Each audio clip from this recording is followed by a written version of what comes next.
नमस्कार मित्रांनो, मी सावित्रीबाई ज्योतिराव फुले या मालिकेच्या 14 फेब्रुवारीच्या भागामध्ये आता दादा ज्योतीला म्हणतात, ज्योती आप्पांच्या पाया पड. तर तेव्हा आता ज्योती आणि सावी दोघे सुद्धा पुढे जातात आणि त्याच्या काका काकूंचा आशीर्वाद घेतात आणि त्यानंतर ते पुढे जाऊन बाकीच्यांचा सुद्धा आशीर्वाद घेऊ लागतात आणि माधबाचा सुद्धा आशीर्वाद घेतात. तर तेव्हा माधबा आता सावीला तर आपल्या जवळच घेतो आणि तेव्हा सावी खूप जोराने रडत असते. तर आता दादा सगळ्यांचा निरोप घेतात, म्हणतात, बरं येऊ का? तर पाटील वय असं त्यांना म्हणतात आणि त्यानंतर आता दादा या दोघांना घेऊन पुढे जाऊ लागतात. तर जरासं पुढं गेल्यानंतर सावी आता मागे वळून तिच्या आईकडे बघते आणि जोराने रडत रडत जाऊन तिला जाऊन मिठीच मारते. तर तेव्हा सावीची आई सुद्धा खूप जोराने रडत असते आणि तिला एकदम जवळ आपल्या घेते आणि सावी तर खूप जोराने रडत असते मित्रांनो. तर सावीची आई आता स्वतःला सावरते आणि तिला म्हणते, नको रडूस लेकरा आणि सुखाचा संसार कर. तर पाटलांचं तर ऊर एकदम भरून आलेलं असतं मित्रांनो आणि त्यांच्या डोळ्यामधून सुद्धा पाणी थांबत नसतं. आणि आता सावीची आई सावीला म्हणते, तू चल आबांच्याकडे चल, असं म्हणून ती आता तिला पाटलांच्या जवळ घेऊन येते. तर तेव्हा आता सावी त्यांच्याजवळ जाऊन आबाशी त्यांना हाक मारते आणि त्यांना जाऊन बिलगते आणि तेव्हा पाटीलसुद्धा तिला एकदम आपल्या घट्ट जवळ घेतात आणि त्यांच्या डोळ्यामधून तर पाणी थांबतच नसतं मित्रांनो. आणि मित्रांनो, पाटील आता चक्क सावीला उचलून आपल्या कडेवरती घेतात आणि तिला सांगू लागतात, आता रडायचं नाही, नाही रडायचं आता. आणि दादांना म्हणतात, चला बाई, असं म्हणून ते सावीला आता बैलगाडीमध्ये बसवतात आणि त्यानंतर मित्रांनो आता ज्योती आणि सावी बैलगाडीमध्ये बसून जाऊ लागतात आणि सर्व आता वराड मंडळी, ज्योती वगैरे सर्वच आता तिथून निघून जाऊ लागतात. त्यांच्या मागे वस्ताद वगैरे आणि ज्योतीचे सगळे सवंगडी जे असतात ते सगळे त्याच्या मागे जाऊ लागतात. जे काही पाहुणे मंडळी असतात ते सगळे आता तिथून निघून जाऊ लागतात आणि हे दोघेच आता मागे, सावीची आई आणि आबा दोघेसुद्धा मागे राहून हात हलवत असतात आणि त्यांच्या डोळ्यामध्ये खूप पाणी असतं मित्रांनो. तर सदा आणि सखासुद्धा खूप रडत असतात. तर सावीची आई आता सदाला आपल्या जवळ घेते आणि त्या दोघांना सुद्धा शांतती करू लागते. पण स्वतःसुद्धा मात्र मित्रांनो ती खूप रडत असते आणि पाटील मात्र हात हलवत सावीला निरोप देत असतात आणि अखेर मित्रांनो आता हे सर्वजण तिथून निघून जातात. तर इकडे मात्र आता मित्रांनो फुल्यांच्या घरामध्ये एकदम छान वातावरण असतं, एकदम आनंदी वातावरण असतं. कारण आता नवरी मुलगी आता इकडे घरी येणार असते आणि त्यामुळे आता या घरामध्ये तर एकदम छान वातावरण, आनंदी वातावरण असतं आणि सगुणा अक्काची सगळी लगबग चालू असते. सगुणा अक्का आता बाहेर ओरडत येते, अरे पिराजी, हाय काता, अरे इथं काय करताय? आणि ऐक, पाणी तापवायला ठेव, चुनवान पेटव, वराड यायला लागले, आंघोळीच करतील सगळे, असं त्याला सांगितल्यानंतर तो सुद्धा लगेचच तिथून निघून जातो.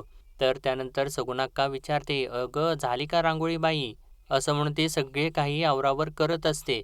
तर आता इकडे ज्योतीचा मित्र एक धावत तिथं येतो आणि सगुणा आऊ, अहो वराडाच्या गाड्या घोरपडे पेठ ओलांडून यायला लागल्यात. तर सगुणा अक्का म्हणते, अगो बाई, म्हणजे पुण्याजवळ यायला लागल्या की.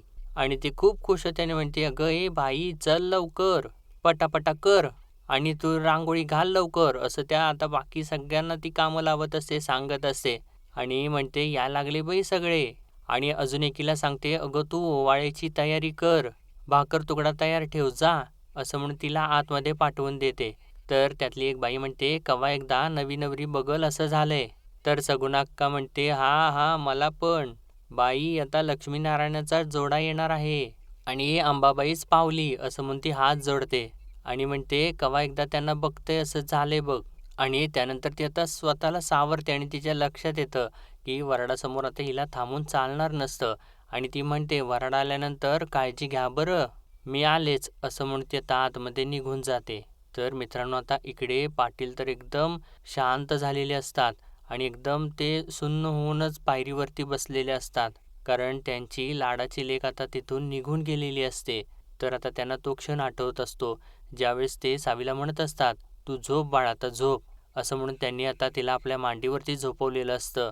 आणि त्यानंतर तो क्षणसुद्धा आठवतो, ज्यावेळेस सावी त्यांना लाडू भरवत असते, म्हणत असते, आ करा बरं. आणि तेव्हा पाटलांनी तिच्या हातून लाडू खाल्लेला असतो. तर सावी म्हणालेली असते, हां, असं असं शाण्या मुलासारखं ऐकावं, शाब्बास. आणि त्यानंतर आता शेवटचं पाटलांनी जेव्हा सावीला उचलून घेतलेलं असतं आणि त्यानंतर सावी निघून गेलेली असते, हे सगळं काही क्षण आता त्यांच्या डोळ्यासमोरून जात असतात आणि आता ते रिकाम्या मांडवाकडं बघतच राहतात. आणि मित्रांनो, आता इतक्यातच इकडे फुलांच्या वाड्याच्या बाहेर वऱ्हाड वगैरे सगळं काही पोहोचतं. दादा वगैरे येतात, राणूजी येतात आणि सगळ्या बैलगाड्या तिथं येतात.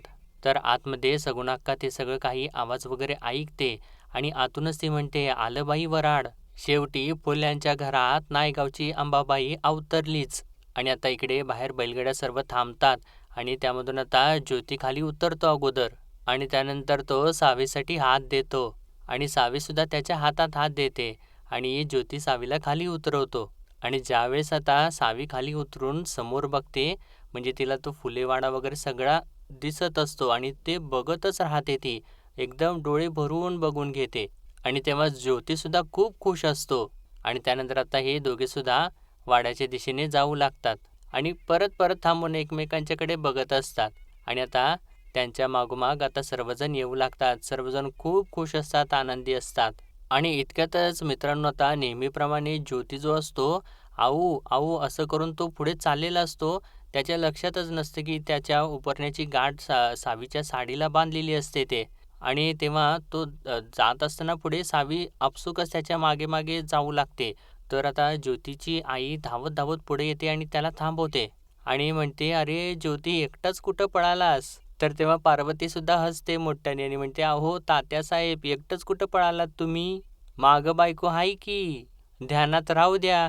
तर तेव्हा सावी तर हसत असते आणि ज्योतिसुद्धा म्हणतो, वय वय. तर पार्वती म्हणते, तसं बी आता एकटं पळायचं म्हटलं ना, तरी बी तुम्हाला पळता येणार नाही म्हटलं. अवं गाठ पक्की आहे ना. असं म्हटल्यानंतर आता ज्योतीचं लक्ष त्या गाठीकडे जातं.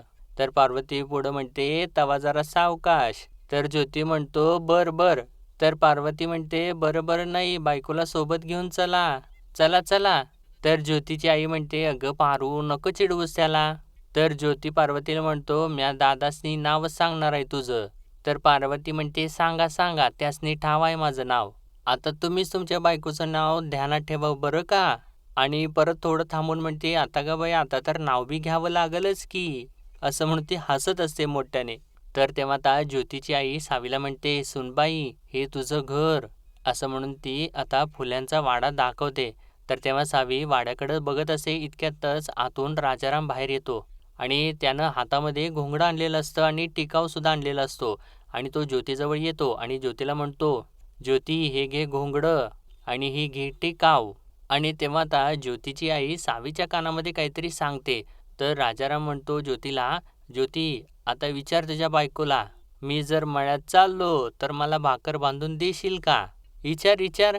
तर तेव्हा सावी एकदमच म्हणते, पर ताईसाहेब देत असतील की. असं म्हटल्यानंतर सर्वजणच मोठमोठ्याने हसू लागतात. तर तेव्हा ज्योतीची आई तिला म्हणते, अगं असं नाही म्हणायचं, वय म्हणायचं. तर सावी त्यांचं ऐकते आणि म्हणते, वय वय. तर त्यानंतर आता पार्वती सावीला विचारते, म्हणजे तिच्या हातामध्ये रवी दिलेली असते आणि ती विचारते तिला, आणि ही रवी दिली आहे, त्यातून त्यानं दही घुसळून त्यातून ताक लोणी काढून देशील ना व. तर तेव्हा सावी म्हणते, वय काढीन की. तर आता ज्योती आऊ आऊ असं म्हणून सगुणाक्काला हाक मारत असतो आणि त्यानंतर तो परत अजून पुढे चालू लागतो आणि त्याचं लक्ष नसतंच की मागे सावीची गाठ बांधलेली आहे ते. आणि सावी आता धक्क्याधक्क्यानेच पुढे जात असते. एकदम तो पुढे मोठ्या मोठ्या पावलं टाकत जात असतो आणि सावी आता त्याच्या मागे धावतच जाऊ लागते. आणि ज्योतीला तर आनंद अनावर झालेला असतो. त्याला आऊला एकदा कधी भेटेन असं झालेलं असतं आणि तो पुढे पुढे चालत असतो. तर आता दरवाजामध्ये गेल्यानंतर एक जण तिला अडवते आणि असं आत जाऊ देणार नाही असं ती म्हणते. तर ज्योती तिथे दरवाजात थांबूनच आऊ ए आऊ अशी हाक मारत असतो. तर तेव्हा आता रखमा मागून म्हणते, अरे ज्योती, कुणाला हाका मारायलायस? तर तेव्हा ज्योती मागे वळून आता तिच्याकडे बघू लागतो. तर रखमा पुढं म्हणते, अरे शुभकार्यात विधवेचं काय काम? तर तेव्हा ज्योती तिला म्हणतो, काकू, पर तू असं का बोलतेस? तर तेव्हा रखमा म्हणते, हाय का आता, या पोराचं आत्ता लगीन झालंय. अरे जरा समजुतीनं घे आणि पोरकटपणा कमी कर आता. तर तेव्हा दुसरी एक बाई म्हणते, अरे पोरा, बराबर बोलते ती. आणि आता पुढं रखमा म्हणते, आणि हे बघ, सगुणा वंशजनी माहिती आहे, कुठं याचं नाही, म्हणून ती समोर नाही आली, कळलं काय? तर तेव्हा आता ज्योती रागाला येतो आणि म्हणतो, तुम्ही आऊबद्दल जर काही बोललात ना, असं तो म्हणत असताना आता ज्योतीची आई मध्ये पडते आणि त्याला थांबवते आणि म्हणते, "अरे ज्योती, अरे पोरीला माप तरी ओलांडू दे. मग भेट की तुझ्या आऊला. कोणी अडवले तुला?" तर तेव्हा आता ज्योती शांत होतो. तर पार्वती आता सावीला म्हणते, "बरं नवरीबाई, विचारा आता, वंस वंस दार का धरलंय?" तर तेव्हा सावी विचारते, "वंस दार का धरलंय?" तर तेव्हा ती म्हणते, "मला जर तुमची लेक द्याल तरच मी दार सोडीन. त्याशिवाय म्या काय दार सोडायची नाही." तर तेव्हा पार्वती आता म्हणते, "तात्यासाहेब, तुमच्या दोघांचा काय विचार आहे?" आणि तेव्हा ज्योतीला काही कळतच नाही. तर पार्वती म्हणते, "थांबा सांगते." असं म्हणून ती ज्योतीच्या कानामध्ये सांगू लागते. तर ज्योती म्हणतो, "हां, हां." आणि म्हणतो, "अक्का, सोनं चांदी देतो, पण लेक काय देणार नाही." तर अक्का म्हणते, "नग नग, मला तुझं सोनं बी नको आणि चांदी बी नको. मला फक्त तुमची लेक पाहिजे."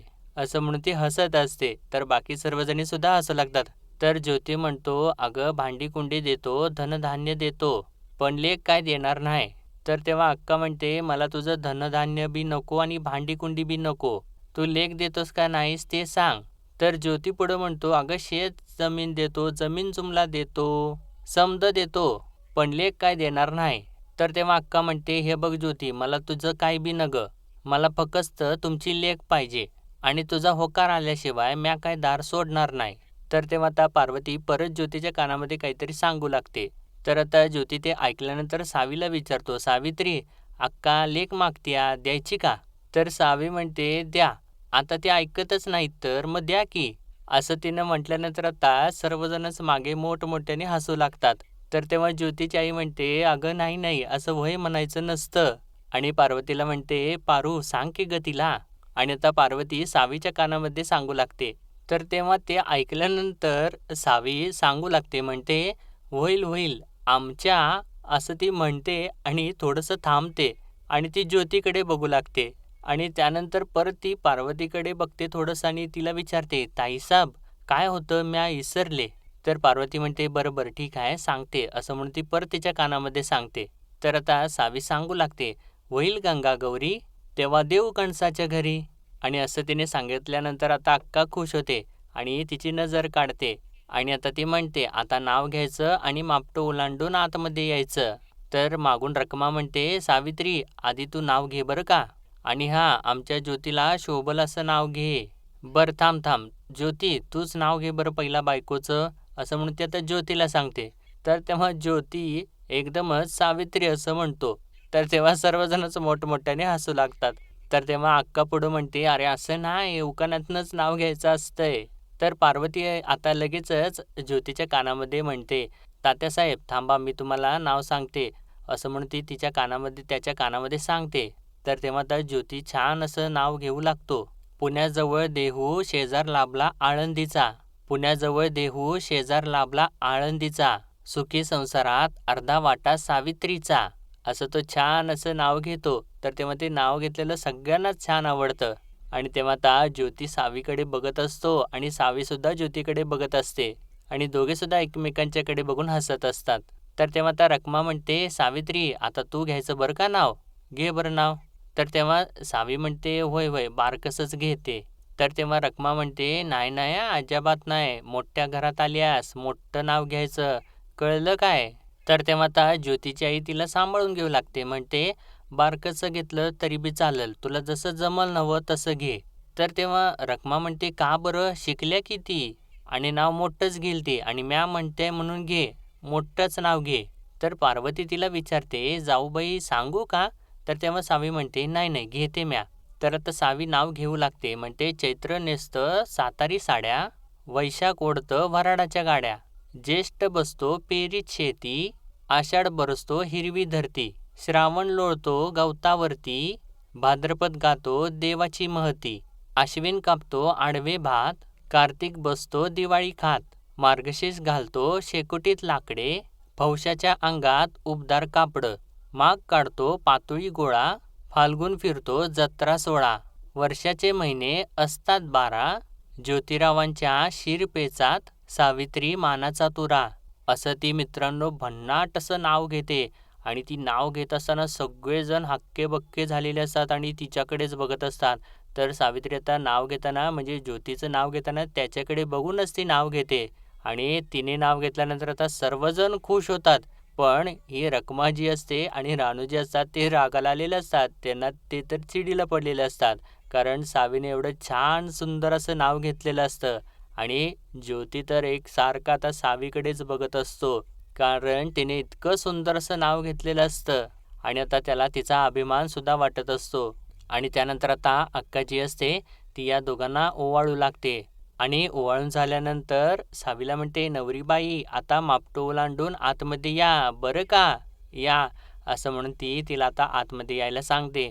तर तेव्हा ज्योतीसुद्धा सावीला इशारा करतो आणि सावी आता मापटो ओलांडते आणि ती आतमध्ये येते. तर तेव्हा ज्योतीसुद्धा आतमध्ये येतो आणि त्यानंतर आता पुढं भरपूर सारी भांडी ठेवलेली असतात. तर ज्योतीची आई सावीला म्हणते, सुनबाई आता त्या हातातल्या रवीनं त्या भांड्यांच्या वरती आवाज करायचा बरं का. तर सावी म्हणते, होय होय. आणि त्यानंतर एक एक करून रवीने त्या भांड्यांच्या वरती आवाज करू लागते. तर इकडून आतमध्ये सगून अक्का ते सगळं काही आत खोलीमध्ये बसून ऐकत असते आणि ती देवीला हात जोडते. म्हणते, देवी अंबाबाई तुझीच ग सगळी काही कृपा. आणि ती खूप खुश झालेली असते. तर आतमध्ये आल्यानंतर आता ज्योती परत आऊ अशी हाक मारतो आणि सगुणा अक्का आतूनच हो असं म्हणते आणि त्यानंतर म्हणते, काय करावं या पोराला, अजून घरात पाय आधी नाही ठेवला तर लगेच अगोदर मला हाक आली त्याची. आणि आता ज्योती इकडे परत आऊ आऊ करत आतमध्ये चाललेला असतो. तर ज्योतीची आई आता त्याला थांबवते. म्हणते, अरे ज्योती थांब की, कुठं निघालास. तर ज्योती म्हणतो, पर आऊ कुठं आहे, अजून आली नाही. आणि त्याला सगुणा अक्काची खूप काळजी वाटत असते आणि परत तो आऊ आऊ अशी हाक मारत असतो. तर रखमा आता चिडते परत आणि म्हणते, हाय का कवा करायचं काढायचं पोराला, अरे शुभ कार्यात की नाही शगुना वंशांचा अपशकुन होतंय. तर ज्योती चिडतो आणि म्हणतो, तुम्हाला होत असेल मला नाही. तर रखमा म्हणते, हाय का आता काय पोरगा आहे ऐकतच नाही आणि म्हणते, विधवा आहे ती बाळा. तर ज्योती म्हणतो, ती विधवा तुमच्यासाठी माझ्यासाठी नाही. तुम्हासनी आवडल नाही आवडल पर म्या तिला भेटणारच आणि झाला अपशकुन होऊ देत मला नाही परवा त्याची. तर तेव्हा रखमा म्हणते, अरे मग नंतर भेटायचं होतं हळूच गपचिपमध्ये.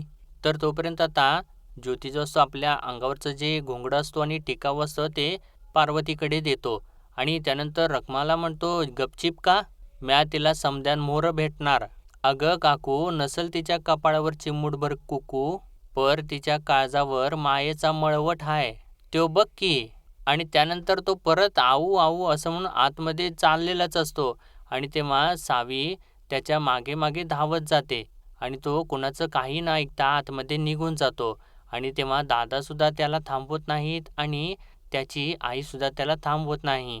आणि आता त्यानंतर ज्योतीची आई आणि पार्वती आतमध्ये जातात.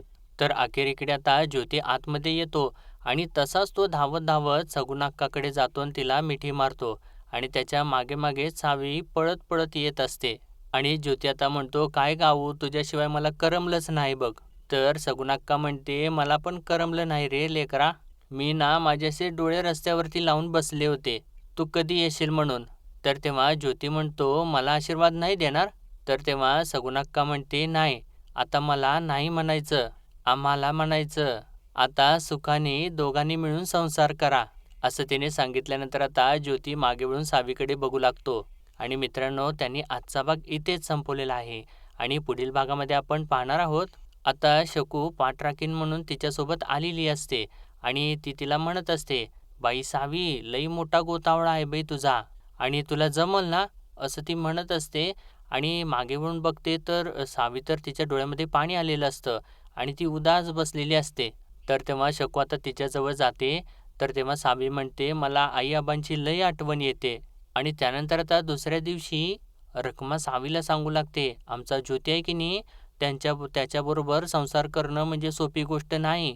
आमचा ज्योती की नाही वर्ण साधा हाय पर आतनं की नाही लई चिडका हाय. असं ती तिला सांगून घाबरवूनच टाकते आणि म्हणते लई तापट बी हाय. तर आता ते ऐकत असताना सावी तर थोडीशी घाबरून जाते आणि तेव्हा शकूसुद्धा तिथंच असते. तर मित्रांनो आजच्या भागामध्ये एवढंच आणि भेटूया परत उद्याच्या भागामध्ये. तोपर्यंत आपल्या व्हिडिओला लाईक शेअर आणि सबस्क्राईब नक्कीच करा. धन्यवाद.